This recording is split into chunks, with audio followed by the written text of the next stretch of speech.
dislexia, TOD, autismo, TDAH, entre tantos outros transtornos. Quando procurar ajuda de um profissional? Será que ainda existe muito preconceito sobre esse assunto?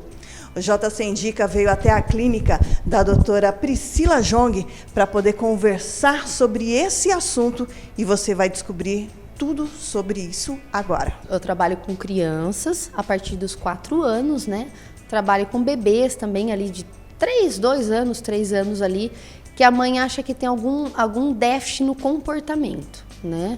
Aí eu trabalho com orientação familiar e com várias análises ali com aquela criança. Mas também, né, trabalho com adolescentes e avaliação com adultos, em alguns transtornos de aprendizagem, no caso, ou comportamental. Eu faço o processo avaliativo para poder encontrar a raiz do problema, né?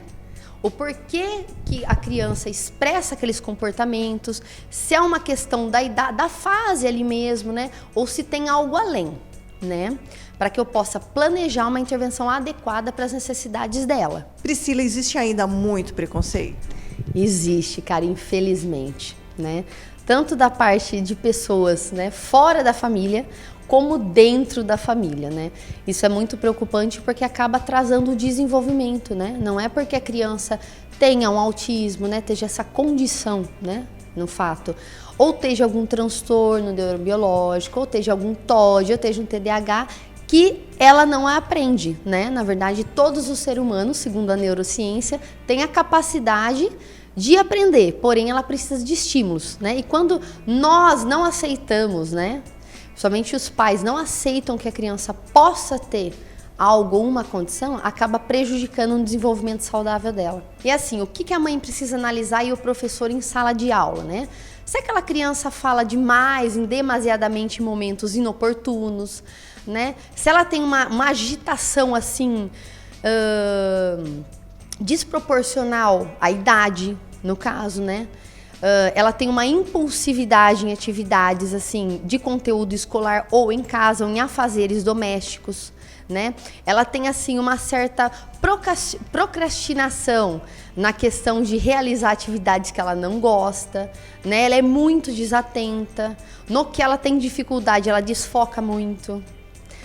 Ela pode ter uma desregulação emocional por conta que ela não sabe lidar, né, com os comportamentos e as emoções. Os transtornos às vezes têm características parecidas, porém a importância da avaliação precoce é para descobrir se realmente é um transtorno, é uma dificuldade, ou pode ser um transtorno específico da linguagem, que é uma dislexia, transtorno comportamental, que é o TDAH, ou é uma condição como o TEA ou autismo que a gente conhece.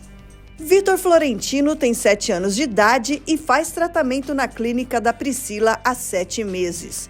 Fabiana, mãe do menino, conta como foi importante o diagnóstico precoce do filho. Desde que ele começou o tratamento com a Priscila, né, que a gente veio ao diagnóstico, né, de TTAH, ele teve um pulo assim gigantesco de ensino, de informação, de comportamento, de autoconhecimento. Então, acho que assim, o tratamento precoce para ele foi a melhor coisa. Então, assim, ele melhorou em todas as partes, desde na escola, né? A Priscila, assim, ele tinha muito problema de concentração. A professora falou que não ia conseguir alfabetizá-lo esse ano, talvez somente o ano que vem, devido à falta de concentração. E assim, a Priscila conseguiu isso, né, fazendo todo o diagnóstico, todo o tratamento. Em 2 meses ele está alfabetizado. Assim, nem eu não acreditei, né? Fabiana percebeu que muitos sintomas do filho ela já tinha tido também. Em 1990, não existia a questão de TTAH ainda, né? No meu caso, fui tratado conforme o que tinha na época.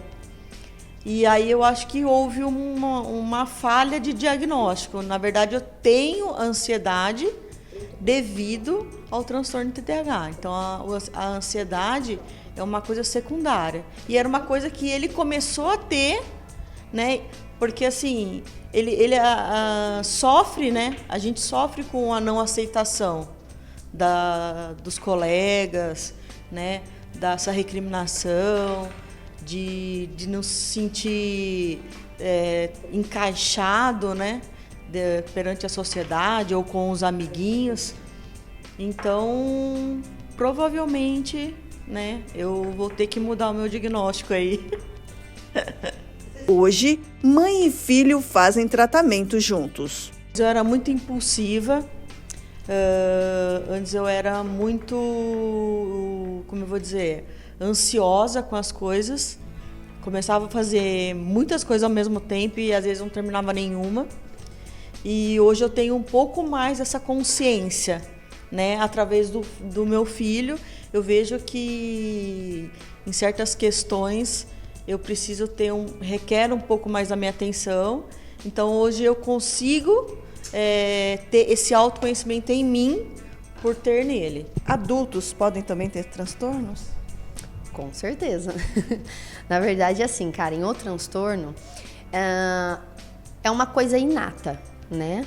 A pessoa nasce com esse transtorno. O transtorno, ele pode se amenizar conforme as terapias interventivas.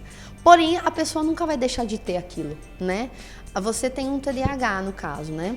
Você vai ser muito estimulado e você vai ter uma vida normal, não? Só que nessa intervenção na área escolar, por exemplo, vai precisar de algumas adaptações nesse contexto para você desenvolver-se mediante os conteúdos escolares. E o emocional, quando ele é atingido, ele pode transferir algo também para o físico?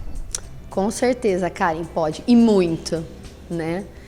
As crianças, elas são muito espontâneas. O ser humano é muito espontâneo, né? E quando não acaba tendo essa empatia das outras pessoas, pelas ações que eles reproduzem no nosso meio, elas acabam internalizando, né, essa questão de eu não consigo, né, eu não sou inteligente, acaba tendo essa frustração, né, do porquê que eu não sou aceito, né? Será que eu sou diferente? Será que a culpa é minha? E isso é uma coisa que é uma inverdade, né? Então o que acontece? Ela internaliza aquela compreensão de frustração e acaba tendo ações físicas, né? Como tô passando mal, quero ir no banheiro, então ela tem alguma dificuldade ali, ela acaba não querendo entrar na escola, né? Acaba tendo crises de choro, acaba tendo crise de ansiedade. E muitas vezes, né, a professora não compreende ou a mãe fala, poxa, mas por que ele está tendo essa crise? Por que ele tem essa fuga? Né? Por que ele está irritado? E às vezes são por contas emocionais que ao longo do dia dele, né, ele acaba internalizando e acaba tendo esses problemas físicos, que isso é muito sério. E acaba no futuro tendo depressão, pode desenvolver um transtorno de conduta, né? Então a parte emocional é muito bacana a gente ficar atento e cuidar sempre, principalmente das crianças que estão nessa fase inicial da aprendizagem.